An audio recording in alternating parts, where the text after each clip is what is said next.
Hello everyone, this is episode 20 now, and since the last episode I've changed some gear, as I said I would.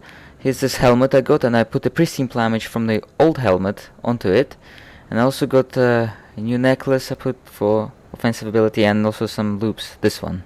There. And I also got some new health potions, because I need to get rid of the lesser ones, as I said I would. And yeah, we're gonna get going along this way to explore more of the monster camp before we face the Gorgons. And oh my god, 2 skeleton monster heroes, Rotbone and the Bone Lord. Yep, monster heroes. Rotbone, the one who's got the green aura, that's a poison based skeleton. He will try to poison you a lot with his attacks. Whilst the Bone Lord, the big guy who's dual wielding, he's pretty much like a brute, so he'll be using his raw strength. Sissy, what kind of name is the Bone Lord? Now that we've destroyed one of them, the other one is easier to tank, but it is quite dangerous when you're facing 2 heroes like that, 2 monster heroes. And this does happen, you know, from time to time. It happens quite a lot in the Knossos Palace between when you get the automaton heroes. They tend to come up in pairs quite a lot. And also, even worse, in Act 3 you get that with the Tigerman heroes. And Tigermen are already really tough monsters. The Tigerman heroes are really deadly. When they come in pairs, you gotta be extremely careful. Alright, so we're now gonna be carrying on along this way. If you remember in the last episode, we've talked about offensive and defensive abilities. So if you missed that, it might be a good idea for you to check out if you're interested to know how offensive and defensive ability work. And the episode before that, episode 18, in that one I've discussed the resistances in detail. So pretty much the mechanics on how the resistances work. Whilst this episode will be a bit less heavy on the game mechanics, but we are going to be facing a boss later on, the Gorgons. So we're going to prepare for that. Okay. And oh my god! Another monster hero, seriously. I merely stepped away like 100 meters from where I fought the other 2, and there's yet another one. Frost Marrow. And this one, very similar to Rotbone, except he's frost-based skeleton hero. And as you already noticed, he casts those ice shots, and they really slow us down. If you notice how much they slow us down. If he was there with the other 2, the 3 of them could have probably killed me, because it would have been an extremely tough fight. But yeah, there are plenty of skeleton heroes in this game. And there we go. He bit the dust. I'm just gonna get rid of the little monsters around here as well. Phew. That was 3 monster heroes within like 2 minutes. In a way though, I quite like facing monster heroes because it's nice and challenging, and a lot of the time you don't know who will come up. Like you saw just now, you know, if you low on cold resistance, Frost Marrow could be really deadly to you, or if you low on poison resistance, then Rotbone would be deadly to you, and so on. I really like how bats look when they get stunned. They sort of fly in a circle. It's pretty cool. What have we picked up? Another Bat Fang. Gonna be building another Bat Fang monster charm. Okay, and this way is to continue further.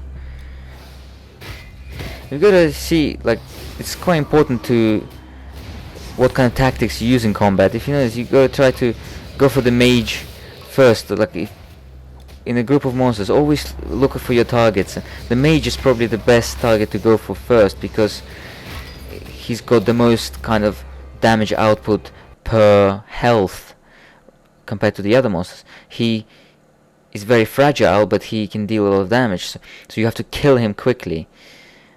Whilst stuff like tanks and those kind of tough monsters, it will take ages to bring them down, so they probably should be left for later. We've got plenty of ratmen around these areas. There's some over there as well, which I like. As you saw in the previous episode, I kept casting Squall and killing them. And yeah, if you probably noticed now that I'm trying not to pick lesser health potions, although a few times my finger has slipped and I accidentally picked one up, but now that we're already using regular health potions, I'm trying not to pick up the lesser ones, because the lesser ones don't really don't really restore that much health to us. Like there. Alright, just a little bit more. The lesser energy potions are fine because we're not that high on energy yet. But yeah, a little bit more. And soon our jagged sword will be meeting some Gorgon flesh. Yes. Probably noticed we're almost at the next level up. Just gonna cast Skull on some of these guys again. It's just too damn fun. Yeah. And what have we got here? 2 bat fangs. That's what have we got. And now we're gonna be joining them with the other piece that we had. There we go, 4 now. Oh yes! Level up! Gonna be assigning our stats in a second after we kill these guys so that they don't disturb us. Let's go then. Right, as I promised, we're gonna be unlocking the next tier of Storm Mastery, so let's do that now. And I've got access to so many good skills. Obscured Visibility, gonna put a point in that, and also a point in Concussive Blast, which is a synergy to Thunderbolt, it's causing it to fragment. And then for attributes I'll put 1 point in Strength and 1 in Intelligence, because our intelligence is starting to lag behind a bit, as you probably noticed. So we don't want to get it too low. There, can you see how Thunderbolt broke into pieces and each piece sort of burst in its own right? That's what the synergy did. Also there's a little part around here which is actually quite easy to miss, or at least I'm pretty sure I missed this little section here with the first few characters of mine. It's not like there's anything that much important here, just a few Ratmen and a majestic chest. There we go, a double shield slam to the face. That's always nice. And here's our majestic chest. What have you got for us? Nothing. How dare you? How dare you just giving us a health potion and some gold and some crappy armor suit, which, yeah, it's not as good as what we've got now. So we'll just sell it later. And no, we don't need the lesser health potion, so we're gonna carry on. Okay. Now we've reached something recognizable. What's this? A statue of a Cyclops. He seems to be displeased, and there's statues of people here too. And if you know your mythology, you should know definitely that this is where the Gorgons are. We're going to be facing them if we carry on there. But it makes me wonder though, why did that Cyclops get turned to stone? Why did the Gorgons do it to him? I thought the monsters were all on the same team, you know? I thought the Tolkiens made them go on the same team. What I think happened, I think that Cyclops was trying to be a bit cheeky. I think he just came up to the Gorgons while they were like, you know, turned away, just chatting to each other. He just came up to them, you know, all cocky and stuff. And he went, "So, which one of you pretty ladies is gonna be spending a night with me?" They all just turned around and looked at him, and that was it. You know, as soon as they looked at him, he was done for. That's what happens, mate. You've been trying to seduce the wrong women. Well, if you know the bit of Gorgons from mythology, actually Medusa tends to be the more well-known one. But yeah, the Gorgons were obviously these kind of snake women with snake hair, and the thing about them that they could turn people to stone if people looked at them. Also, there is also like a version that says that Medusa, or even possibly quite all three of them, were beautiful women at first. And it was because Medusa had a thing with Poseidon, you know, like a naughty thing with Poseidon, in Athena's temple. And so Athena got really pissed off with her and turned her into like a hideous creature who, if any other man looks at her, will become to stone. It's a strange way of solving the problem, I have to admit, you know, considering she could have probably just came up to her fellow Olympian god and said, "Poseidon, what the fuck are you doing, mate?" You know. But no, she thought she would take it out on a mortal woman. Well, yeah, so I'm gonna just quickly check through the gear, see if I'm ready to face the Gorgons. Alright, it seems I'm ready. I'm confident to face them. Let's go do this. Let's do this. I'm gonna face all three of them. It's quiet. Okay, don't go that way. Don't go through the middle. Go around the side here. Trust me on this. Right? And now what we're gonna do, we're gonna lure in Uriel, one of the sisters, because she's a healer, and we want to kill her first. If we don't kill her first, she's gonna heal the others. And this way we also separate her from the others. The others are just standing there chilling, like having no idea that we slaughtering one of their sisters there. And I know it's pretty anticlimactic, but trust me on this, it's better this way. Alright, now that we've killed her, we're gonna go for the other two. And the other two, they get aggroed pretty much at the same time. And you could go for either one of them first. I usually prefer to go for Steno first. She's the melee one, the one with the spear. Simply because she's pretty much always in your face, and I also think she's got a little bit less health than Medusa, so I prefer to go for her first. Also, she's the one, she tends to deal a lot of poison and piercing damage. In fact, piercing resistance is really useful for this fight, because they all deal piercing damage, you know, with their bows and spears. And that gaze attack that Medusa just did, you try to avoid it, because you might have seen I already got hit once, and it stunned me for quite a bit. So try not to get hit by that.